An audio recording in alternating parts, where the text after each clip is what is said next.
మన బోట్‌లో వలలు ఎవరో ఎత్తుకెళ్ళిపోయారు. ఎవరు అనేది మనకు తెలియట్లేదు.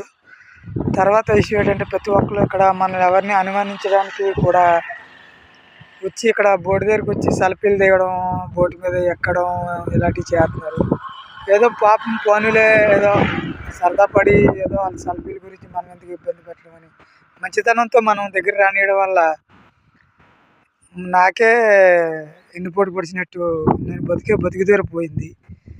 అలాగే మనకి ముందు సంవత్సరం కూడా 2 సంవత్సరాల కింద కూడా ఒక రూ. 50,000 వాళ్ళు పట్టుకుపోయారు. ఇప్పుడు కూడా ఒక రూ. 20,000 వాళ్ళు పట్టుకుపోయారు. అన్నా ఎందుకు చేస్తున్నారో నాకైతే అర్థం కాలేదు. నాకు ఇద్దరు పిల్లలన్నా నేను చిన్న పిల్లలతో బతుకుతున్నాను.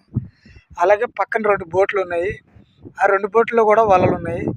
ఆళ్ళీ ఒడ్డోళ్ళు వాళ్ళు ఎవరో వలలు తీయలేదు. నా వల్లే తీసి దొంగతనం చేయడానికి కారణం ఏంటో నాకు అర్థమవుతలేదన్నా. ఎక్కడైనా అనుమానపడతగా ఎవరైనా వలలు మీకు